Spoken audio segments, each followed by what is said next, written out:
Muy buenas tardes, mi nombre es Antonio Oviedo, estudiante de Sociología, y voy ahora a explicarles a través de una metodología de clase magistral la materia o algunos apartes de la materia de Sociología clásica. Pero para empezar a hablar de la Sociología, que es una ciencia social nueva que nace en el siglo XIX en el contexto europeo, de antemano hay que explicar el concepto de ciencia. Esto partiendo de que la sociología es una ciencia. Entonces, cuando hablamos de las ciencias, vamos a encontrar dos grandes ciencias. Las ciencias naturales, que es donde encontramos el paradigma positivista con el que nace la sociología, con Augusto Comte, y las ciencias sociales, que es donde encontramos el paradigma hermenéutico, el que luego utilizó Max Weber para comprender un poco más el comportamiento social y humano. Cuando hablamos de ciencia, este concepto nos va a llevar al concepto de epistemología. Y la epistemología es una rama de la filosofía que se encarga de estudiar el conocimiento de manera específica. ¿Por qué traigo a colación ese concepto de epistemología y lo relaciono con el de ciencia?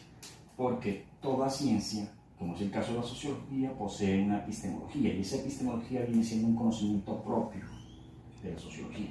Para este caso, y como todas las ciencias tienen una epistemología, la sociología tiene una epísteme específica. Y esa epistemología nos va a llevar a explicar los clásicos de la sociología. Es decir, esos clásicos de la sociología son representantes que en su momento fueron los que construyeron, inspiraron, le dieron el nombre al concepto, el objeto de estudio, los esquemas investigativos de la sociología.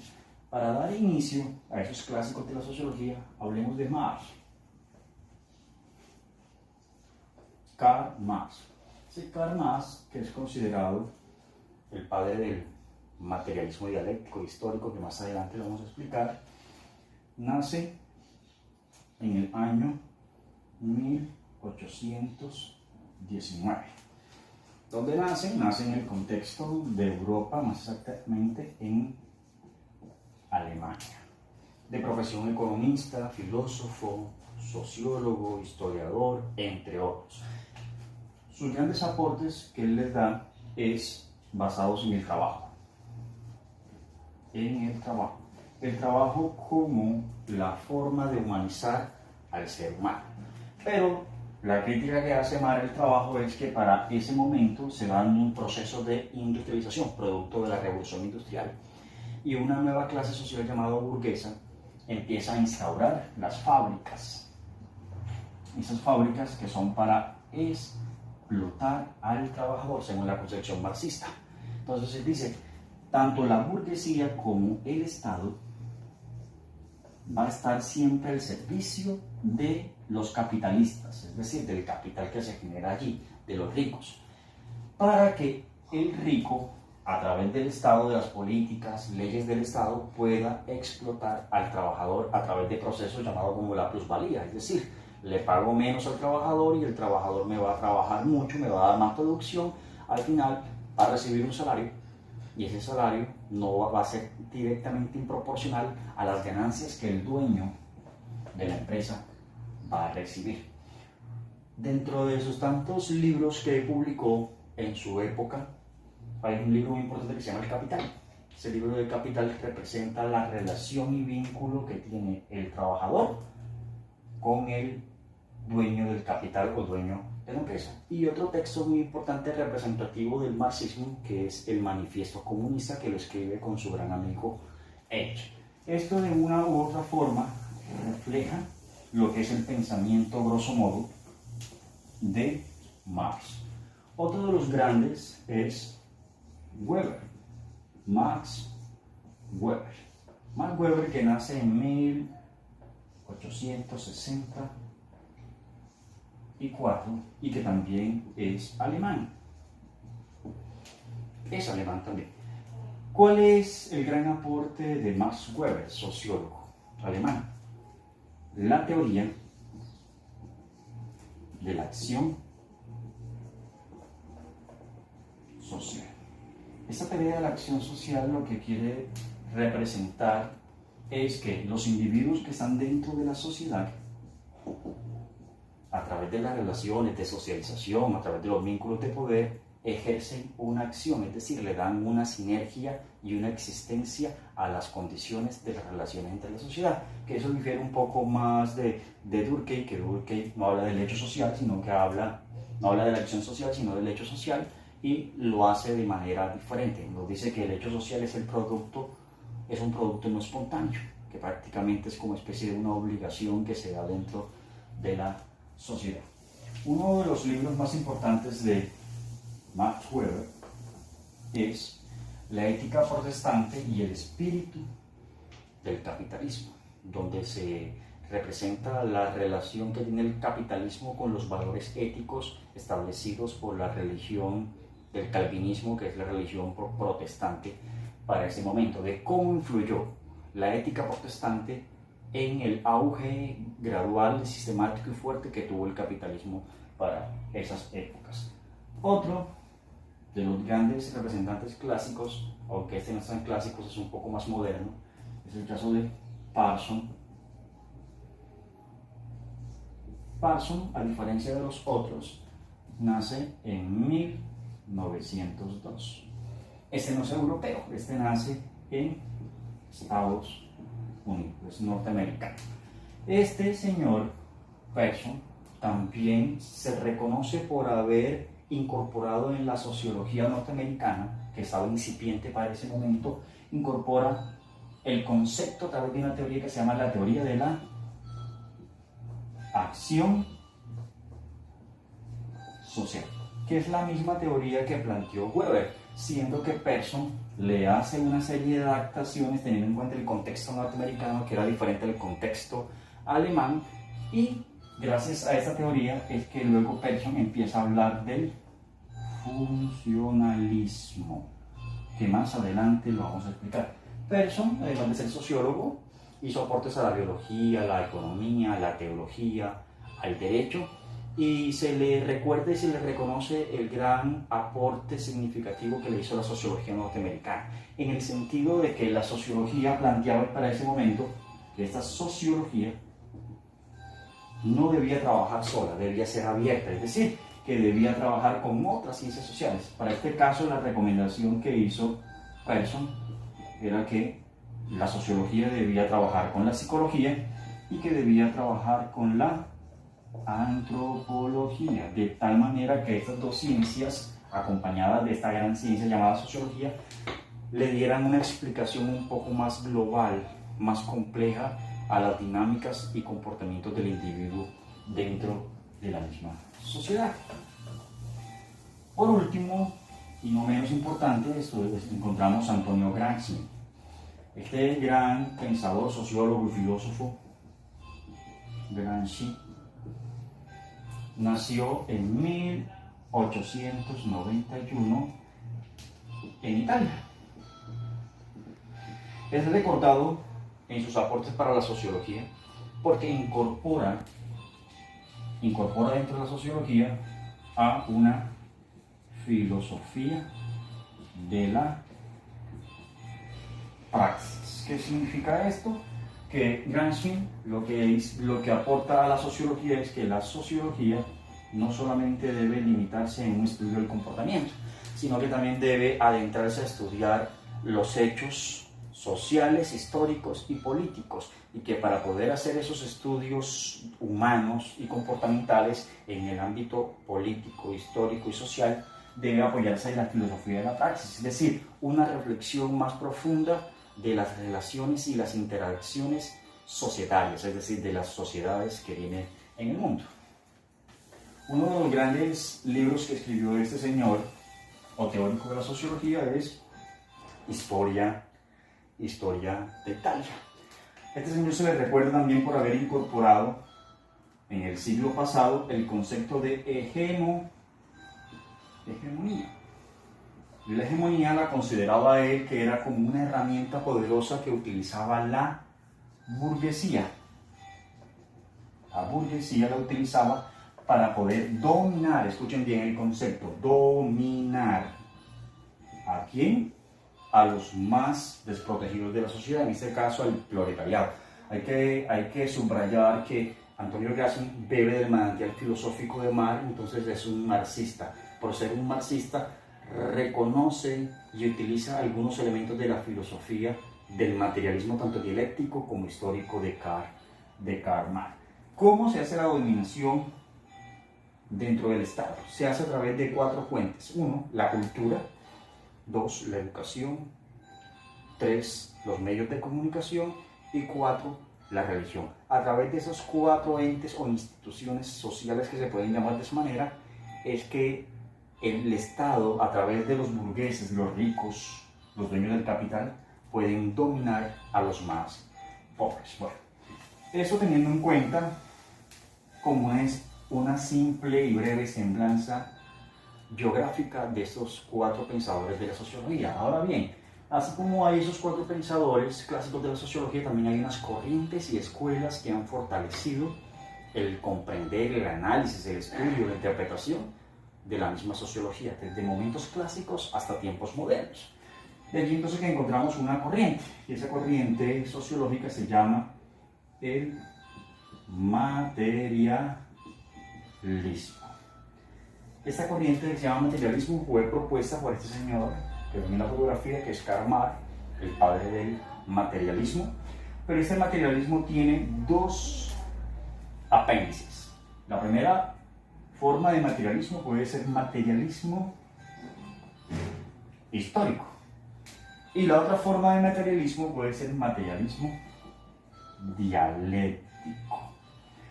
Ambos van a converger en el estudio de que las relaciones sociales se van a dar por un asunto de necesidades materiales y que los individuos de la sociedad siempre, para su pleno desarrollo, alcance de la felicidad y las libertades, van a necesitar ¿qué? De un recorrido por la historia. Ese recorrido por la historia es la que le va a dar el significado de las evoluciones y los cambios. Las sociedades, dice Marx, a través del materialismo, que las sociedades antiguas fueron totalmente diferentes a las sociedades medievales y asimismo a las sociedades modernas y a las sociedades contemporáneas. En ese mismo orden de ideas significa de qué?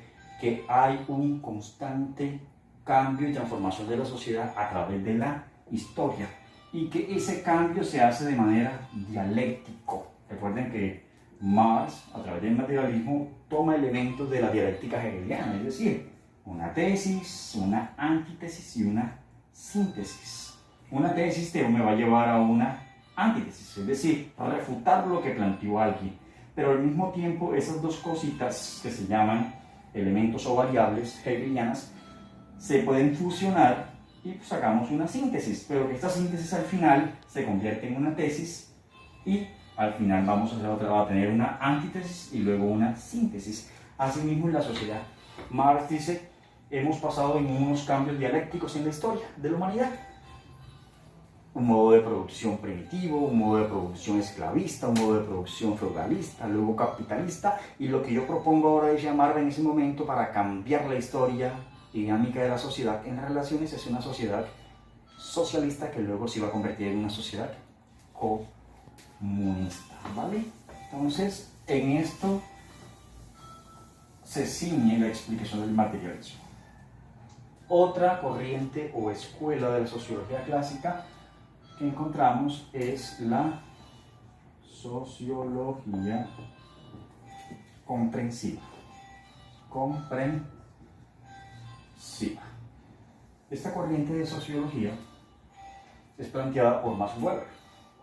Y la sociología comprensiva, ¿qué es? Su mismo nombre lo dice, comprender un poco más al sujeto individuo social en su comportamiento.